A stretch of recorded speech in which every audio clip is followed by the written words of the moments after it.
Paige said to the outside world, you guys might look like a young team, so that kind of allows them to play a little bit freer and really chase after it. What are sort of your expectations for this year? I think in general, our expectations never change. It's just you have new elders and new young people that are coming in. So the expectation's the same. What I like about this group is that I do think the outside world sees them a little young, and I think it gives them the opportunity to fly under the radar a little bit, which I like. I'm fine with that. Kai is somebody who's not flying under the radar. What is it like to have her at the top of your lineup, and what does she mean in her ability to kind of just set the tone early on? She means a lot. I think about how much she's grown as a freshman to now, and just the leader that she has become in our locker room and how much these guys look to her. She does a really good job of helping them understand what it takes to be at that level and like what each day requires. Like she's so regimented of what the day looks like when she gets up, to goes to school, to goes to practice, to recovery, and then getting ready to start the day again. Like very regimented. And for them to be able to practice with her and just have that opportunity thing, I think is great. As far as on the field, Kai is constantly on. And so if Kai hits a single, it turns into a double because she's so fast, she's able to steal. And then a base hit, we are up 1-0. So I think she allows us to start fast, which is important to us. We want to be able to start games fast and finish fast. And I think she gives us that opportunity. I think K-Dub, I think Ayana, I think Kedri. We have speed throughout the lineup. So I think it gives us that ability. You talked about her improvement through the years. What about now? What's that next step for her? Yeah, I think for her, you see the speed that she has in the short game, but then I think you'll get to see some more power from her this year as well, which will open up the field even more. In a world of college athletics where it feels like, sport after sport is, heading to the transfer portal, trying to get pieces, you guys this year went more recruitment with the freshmen, a lot of young talent on the team. Why do you feel like this year is more important to kind of bring in some of the freshmen and bring in that next generation than maybe trying to go more to the portal to try and, maybe try to bring some more veteran experience this year? Mm-hmm.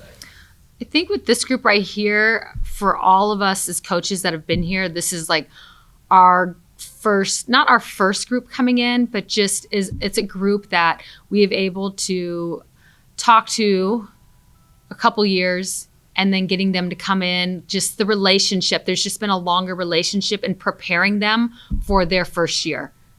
And I think that goes a really, really long way. They just know exactly what we need, the expectations, because we've been recruiting them for such a long time. And I think that goes a long way.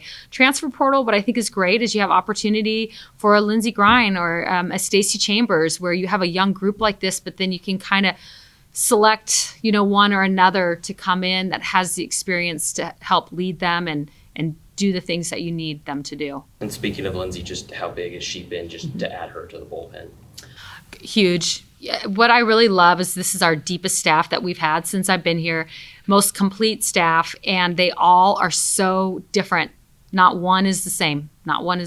And Lindsey, for her being a power pitcher and a strikeout pitcher, but then the ability to throw soft. And people think of her as a rise ball pitcher, but the ability to throw down. I just think she gives a lot of different looks. I'd put her in that category with Kai. She's older and just understands personally on a daily basis what it takes for her to be great from the minute she wakes up to at the end of the day when she's going to bed. And so to have that influence in our locker room, I think has been huge for this group. Talk to Paige about Ariel staying on the staff. I mean, what is she like? Just that she's still part of this program, and what does she kind of bring to the team? Ariel's been great. She's working in our player development and analytics, so just the analytics that she's able to pull up for us daily for practice versus just getting stuff like that in the game has really allowed us to shape the way that we want to go about our different practices. But then also she just got done. She still thinks like an athlete that is playing. And so I think the advice that she's able to give to our athletes during practice just goes a long way. And she's really wise. If you know Ariel, she doesn't say a whole lot. So when she does talk, people listen. They want to hear what she has to say. Just wondered, what did she tell you when she wanted to move to that position? Because I'm assuming after the season, she must have had a conversation with Yeah. you or somebody. So just what was that like when her time was done on the field, per se? Yeah, I think just understanding that she's not done with the sport of softball and that she wants more. It's funny. I think about her. I think about Tara McGowan and some of these guys. As they're going through this, I'm like, you'd be a great coach. And they're like, oh, I don't know if I want to coach. And then towards the end of their career, they're like, I want to coach. And I'm like, I told you. So just exciting to see them wanting to stay with the sport, but to go about it in a different way and to be able to have the ability to now, instead of working so much on themselves, of wanting to give back and work with athletes and coach them up. Is there anything specific, or what is that trait to you that sticks out in a player where it's like you would make a great coach? Their softball IQ is really, really high. They're always usually pretty steady. They really don't get too high or too low with their emotions. They take the game as it goes, and they understand that there's going to be days that are going to be their days, no matter how prepared. And those guys are really prepared, but days that will be their days, and then days that aren't. And those days that aren't, they don't live and die. They just adjust and get better, and then they're ready for the next at bat, or they're ready for the next game. So they just go about things a little different.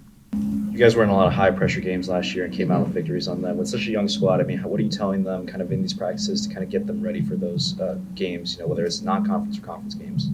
With this group, one thing you will feel, the energy. The energy is through the roof with this group. You're going to really enjoy watching them compete together, but it's really been a lot about the process, like not so much what we're going into and this is the team we're playing and this is what we'll do if we're going to win, if we lose, whatever, but more of this is our process. Trust your preparation. Don't do anything different now that we're in this game. Do what you've been doing this entire time in the fall and January practices. Does that energy come because there's a lot of freshmen on this team? Yeah, it does. And it's funny because it's not like our entire team, is full of freshmen, but we've got some freshmen that just have a lot of high energy, and you've got some older ones that have high energy. So I don't know. I think each year you have, your team's going to have a different identity. And this one is definitely just a lot of energy. Last year, we only talked about this moment because you guys were still in the Pac-12, but now obviously you're part of the Big Ten Conference. Just what are you most looking forward to about competing in the Big Ten and facing some of the opponents that you guys are going to face down the road when you guys hit conference play? I'm excited. I'm excited to go to Indiana and see what their venue looks like. We played them last year in non-conference, and they were excellent. I like that not only do we get to play Indiana, but at the end of that trip, we get to go to Notre Dame. I've never been to Notre Dame. So for us to go to different parts of the country that we've never been and play top softball competition, I think it's going to be exciting for us in different ways. We're going to go to Rutgers, and before that one, we're going to head to New York City. There's a majority of us, including myself, that's never been there. So I just think we're going to get great softball. We're going to see great venues, but then some other things as well. What kind of dynamic has Stacy added to the pitching staff as a veteran lefty arm, just being able to have that option of a lefty in the pen? It's great. I'm really excited to get that lefty. You need it. Like the matchup thing is, it's huge. You need to have all types of matchups, and she gives us that lefty-lefty matchup. Energy, she's in her 5th year getting her master's, and she's got just as much energy as Stephanie Mayaki has. So I love that. Like when she's on the mound, you can feel the excitement. She's a competitor. She likes to compete, and you are going to really see that rub off with the athletes that are around her. What do you feel like this team's greatest strength is heading into this season? That they love this game of softball. That they love the game of softball, and that they have such a strong work ethic and want to be great. And to me, when you have those 3 things, it's just sky's the limit. You're not playing softball because you've been playing your whole life. You're playing softball because you love it, and you want to see as an individual, how great you can be. As a team, how great can we be? And I just, since day one, since we stepped foot on campus, you could feel something with this team. All of us on the team, coaches, different people we've interacted with, everybody feels the same way. You could just feel like there's just a really good positive buzz with this group, and I like that. There's a lot of youth in the infield with Paige kind of as the returner, as the veteran leader. What have you seen from her in terms of stepping into that role as a leader for the infield, and what excites you about the young players that you have there? Paige, she's our Golden Glover. You know, she's commanding the infield. She understands it. She has an expectation for herself and for her teammates. And so just the standard that she holds daily, she expects the others to hold the standard as well. She plays at a very fast pace, makes very quick decisions.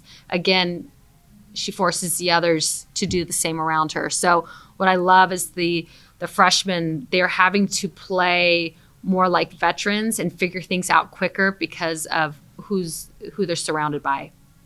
Going back to joining the Big Ten Conference, have you had any conversations or any discussions with any of the other coaches on campus about, making that travel and how they've gone about handling that with the student athletes, from the physical aspect to even the mental part of it?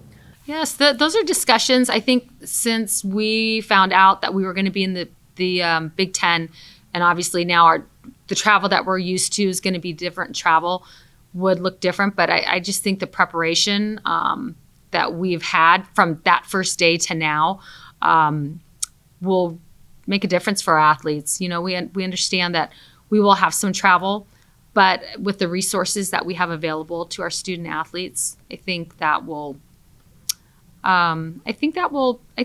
really allow them to still be great as students and be great as athletes. So I just think our resources that are available, and I think a lot too about flipping it.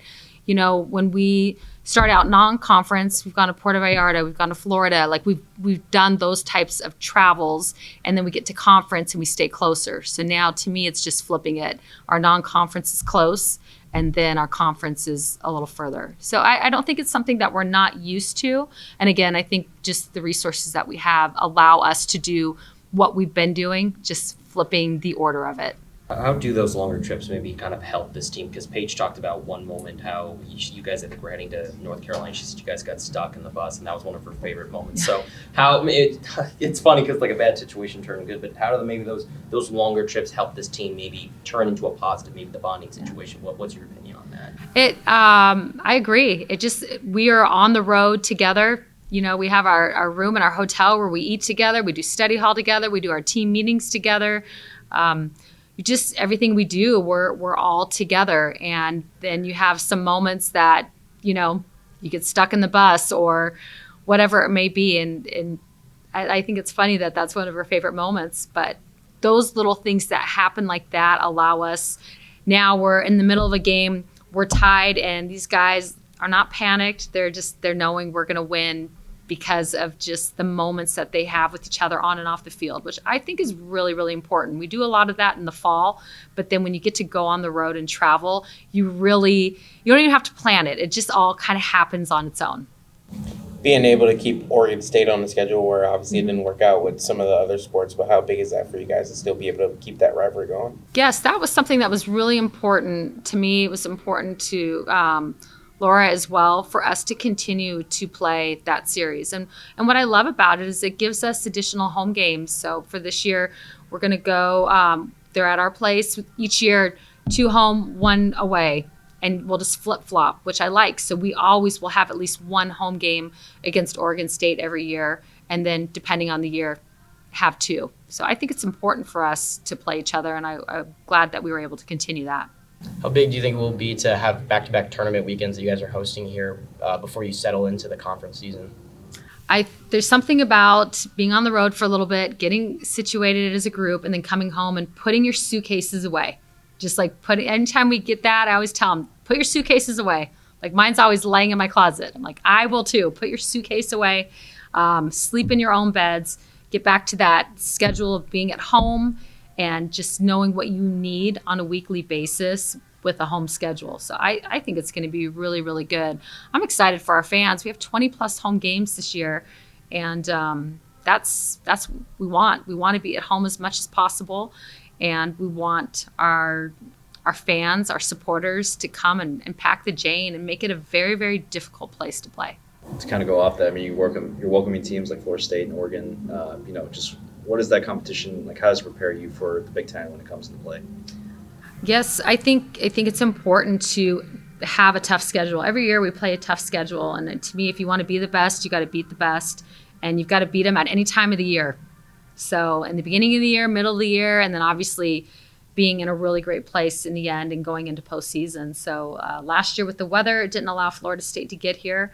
So this year I'm excited to get them back and some of these other schools that will be coming, but I'm all for it. Kind of speaking of that, it's obviously, if you haven't noticed, been a little chilly outside over the last couple of days. Paige was talking about how it's just preparing you guys for that Big Ten, maybe colder environment. Just how do you feel like, the situation you guys have here maybe can help you guys out a little bit down the road, maybe where you're going to have to play in some colder weather situations?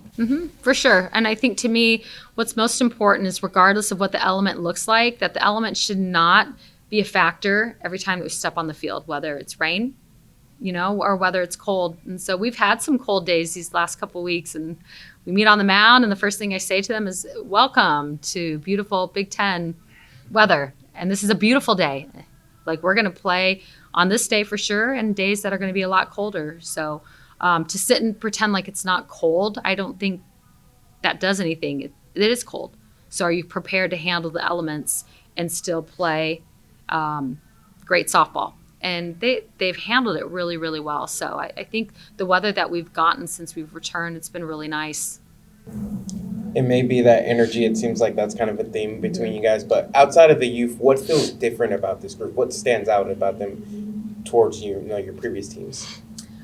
I just think each year, we know exactly what we're striving for and what we want to accomplish. And I think about last year and us having to go to Oklahoma to play in the regional and losing out to Oklahoma. And, our final game, we lost by 1 run.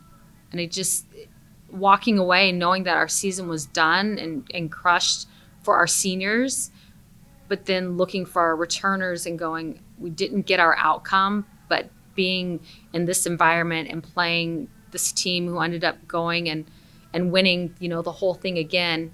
And I just watched young girls on our team turn into women and just get the experience that they needed to take them into this year. So I think we're young, but I think we're experienced, and I think that excites them as well.